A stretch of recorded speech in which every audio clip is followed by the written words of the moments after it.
नमस्कार दोस्तों, मैं तुलसी चैनल में आपका स्वागत है। आज हम सुनेंगे करवा चौथ की कथा। एक साहूकार के 7 लड़के और एक लड़की थी। सेठानी समेत उसकी सारी बहुओं और बेटी ने करवा चौथ का व्रत रखा।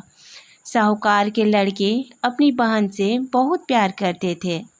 साहूकार के लड़के जब भोजन करने लगे तो उन्होंने अपनी बहन से भोजन करने को कहा। इस पर उसकी बहन ने जवाब दिया, भाई अभी चांद नहीं निकला है, चांद निकलने पर उसे अर्घ देकर ही मैं भोजन करूंगी। बहन की बात सुनकर भाइयों ने नगर के बाहर जाकर एक पहाड़ी पर अग्नि जला दी और छलनी ले जाकर उसमें से प्रकाश दिखाते हुए अपनी बहन से बोले, बहन चांद निकल आया है, अर्घ्य देकर तुम भोजन कर सकती हो। साहूकार की बेटी ने अपनी भाभियों से कहा, भाभी देखो चांद निकल आया है, आप ही अर्घ्य देकर भोजन कर लो। नंद की बात सुनकर भाभियाँ बोली, बाईसा ये तो आपका चांद है, हमारा चांद आने में अभी समय है। वह भूख से व्याकुल थी। वह चांद को अर्घ्य देकर भोजन करने बैठ गई। जैसे ही उसने पहला निवाला मुंह में डाला उसे छींक आ गई। दूसरा निवाला डालते ही उसमें बाल निकल आया और तीसरा निवाला अभी डालने ही वाली थी कि उसके ससुराल से बुलावा आ गया कि उसका पति बीमार है, वह जिस भी हाल में हो तुरंत ससुराल पहुँचे। उसे विदा करने के लिए माँ ने जब बक्से से कपड़े निकाले तो काले कपड़े मिले। दूसरी बार सभी कपड़े सफ़ेद निकले। बेटी बोली, माँ तुम रहने दो, मैं चली जाती हूँ। माँ घबराकर बेटी से बोली, बेटी रास्ते में जो भी छोटा बड़ा कोई भी मिले सबके पैर पड़ती जाना। जो भी बूढ़ सुहागन होने का आशीर्वाद दे तो वहीं अपने पल्ले में गांठ बांध लेना। बेटी बोली, ठीक है, और वह अपने ससुराल के लिए चल दी। रास्ते में उसे जो भी मिला वो सबके पांव छूती गई। सबने सुखी रहो, पीहर का सुख देखो, खुश रहो का आशीर्वाद दिया। ऐसे वह अपने ससुराल पहुंच गई। ससुराल के दरवाजे पर छोटी नंद खेल रही थी। जब उसके पांव छुए तो उसने आशीर्वाद दिया, सदा सौभाग्यवती रहो, पुत्रवती रहो और बूढ़ सुहागन हो।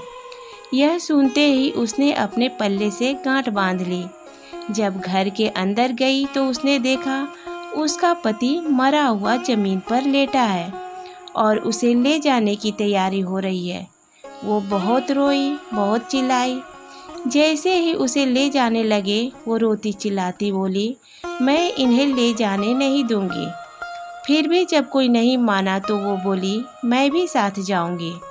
और वो नहीं मानी तो सब बोले, ले चलो साथ में। जब पति को जलाने का समय आया तो वो बोली, मैं इन्हें जलाने भी नहीं दूंगी। तो सभी बोले, पहले तो अपने पति को खा गई और अब उसकी मिट्टी भी खराब कर रही है। लेकिन वो नहीं मानी। गांव के और परिवार के सभी बड़े लोगों ने यह निर्णय लिया कि इसे यहीं रहने दो, इसके लिए एक झोपड़ी बनवा दो। वह वहां अपने पति को लेकर रहने लगी। वो पति की साफ सफाई करती और उसके पास बैठी रहती।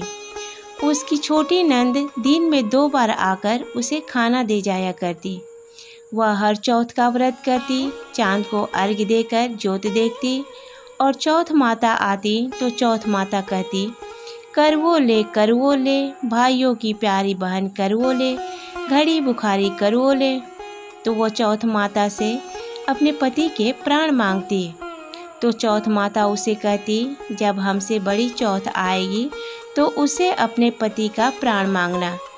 ऐसा करते करते सभी चौथ आई, सभी यहीं कहकर चली गई।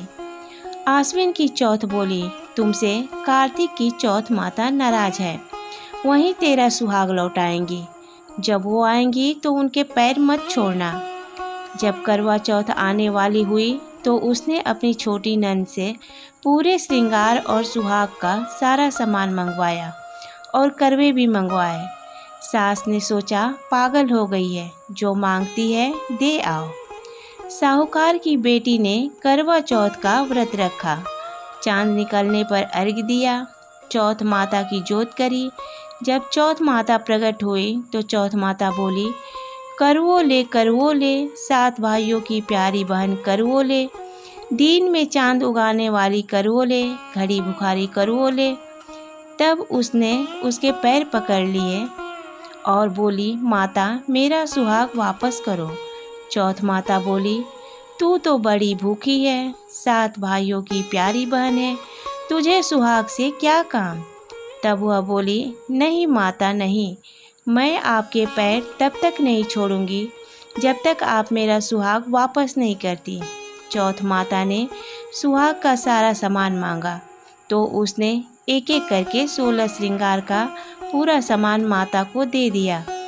चौथ माता ने अपनी आँखों से काजल निकाला, नाखूनों से मेहंदी निकाली और मांग से सिंदूर निकाला, चुटकी उंगली का छींटा दिया और उसका पति जीवित हो गया।